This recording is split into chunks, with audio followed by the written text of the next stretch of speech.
أنا القرآن رباني وعلى في الورى شاني. أنا القرآن رباني وعلى في الورى شاني. أنا القرآن أدبني. أنا القرآن نقاني. أنا القرآن أدبني. Pour mieux comprendre ce verset, وَلَمْ يَكُنْ لَهُ كُفُوًا, rien n'est égal. Toujours, c'est pour toute démonstration logique et rationnelle, il faut une comparaison.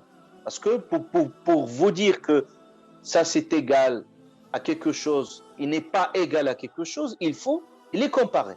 Donc c'est essentiel que nous puissions, et d'ailleurs c'est le procédé coranique, vous trouvez toujours Allah subhanahu wa ta'ala les compare, comme on l'a vu par exemple à travers la création, Allah dit هذا خلق الله, ça c'est la création de Dieu. فأروني ماذا خلق الذين من دونه, montre-moi qu'est-ce qu'ils ont créé, ceux qui prétendent être créateurs, qu'est-ce qu'ils ont créé en dehors de lui.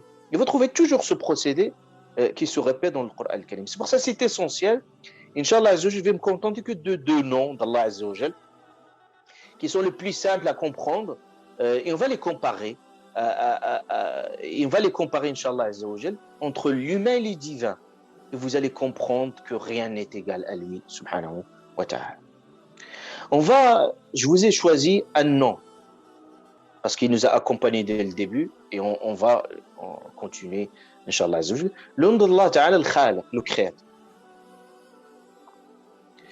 De plus, Allah Azza wa Jal crée du néant, mais l'adam.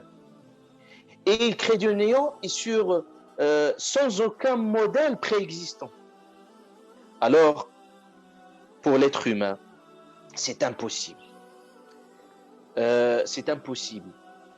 Parce qu'il lui faut un modèle, et on a vu comme quoi l'humain apprend et prend de la nature, il prend de la matière première de la nature, et il apprend des modèles qui sont dans la nature, c'est-à-dire qu'il imite la création d'Allah subhanahu wa ta'ala. Donc il y a toujours des modèles. Il ne peut pas créer du néant, c'est impossible, c'est une reproduction des propriétés de la nature. Allah Azza wa Jal, quand il crée subhanahu wa ta'ala quelque chose, il n'a pas besoin d'aide, de soutien, d'assistance. Innama amruh, c'est-à-dire quand il veut quelque chose, son ordre, إذا أراد شيئا أن يقول له كن فيكون, soit et c'est, subhanahu wa ta'ala. L'être humain, quand il crée quelque chose, ça demande de l'effort, de l'énergie, de l'investissement. Alors pour Allah subhanahu wa ta'ala, il dit Allah Azza wa Jal, subhanahu wa ta'ala, en effet, nous avons لقد خلقنا السماوات والأرض وما بينهما في ستة أيام وما مسنا من لغوب. Il dit, en effet, nous avons créé les cieux et la terre et ce qui existe entre eux en 6 jours. Parce que les gens peuvent se demander en 6 jours, Allah subhanahu wa ta'ala pour les créer en 1 seconde. Pas une seconde, il n'y a pas un chiffre qui qualifie l'ordre de Dieu. Kun fayakun, soit et c'est, subhanahu wa ta'ala. Mais Allah Azza wa Jal, pour enlever ce doute qui peut s'installer quand il dit j'ai créé les cieux et la terre en 6 jours, il dit وَمَا مَسَّنَا مِن لُغُوبٍ. Il complète le verset, il dit sans éprouver la moindre lassitude.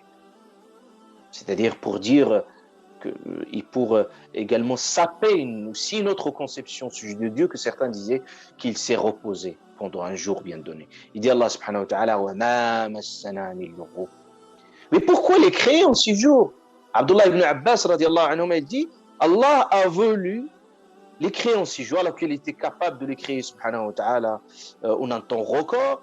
Allah Azza wa Jal, Allah a voulu, il dit arad an yu'allima ibadahu al-anah. Allah subhanahu wa ta'ala a voulu faire apprendre à ses serviteurs al-anah. Al-anah c'est quoi? C'est le sens de progression dans l'action avec beaucoup de sérénité, sans précipitation. C'est-à-dire il faut faire les choses de façon progressive et aussi de façon rationnelle. Il ne faut pas les faire dans la précipitation. C'est qu'Allah Ta'ala veut nous enseigner quelque chose à travers cette création en 6 jours. Allah, quand il crée, regardez, وَلَمْ يَكُنْ لَهُ كُفُوًا أَحَدٌ, rien n'est égal à la création d'Allah. Par exemple, Allah Ta'ala, quand il crée quelque chose, l'œuvre qu'il crée, il est parfaite dès dans ses débuts, quand il crée quelque chose, il n'a pas besoin de rectifier, de corriger, d'améliorer. صنع الله الذي أتقن كل شيء سبحانه وتعالى. Allah Azza wa Jal dit صنع الله, c'est la fabrication divine. صنع الله الذي أتقن, qui a perfectionné toute chose. Donc, toute la création depuis le nuit du temps, est-ce que vous avez vu un perfectionnement, par exemple une forme d'erreur? Non, l'humain. Alors que l'humain, quand il fabrique quelque chose, vous voyez l'évolution, c'est-à-dire que rien que l'évolution des outils, par exemple technologiques. Comment ça a été le portable dans ses débuts? Comment ça a été, par exemple, un disque dur, un ordinateur dans ses débuts, une voiture dans ses débuts. Mais à chaque fois, l'humain perfectionne avec le temps, avec le procédé et ses erreurs au niveau de la conception, en fonction d'ailleurs des niveaux de connaissance et en fonction de l'utilisabilité du produit, etc. Donc plein de carences dans l'œuvre et dans la création. Mais il peut se tromper, il peut y avoir quelques erreurs, d'inattention, mais toujours en perpétuelle évolution du produit. Allah, quand il crée l'œuvre, dès sa création, il est parfaite.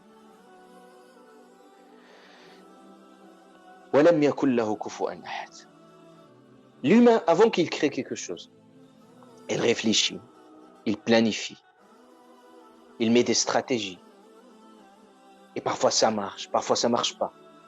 Alors qu'Allah subhanahu wa ta'ala n'a pas besoin de ces procédés d'imperfection. Subhanahu wa ta'ala.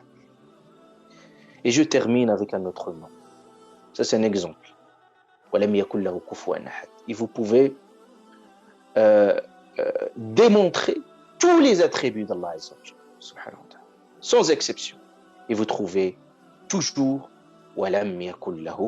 c'est comme vous avez une équation et à chaque fois la sortie, vous avez subhanahu wa ta'ala. Toujours les mêmes résultats.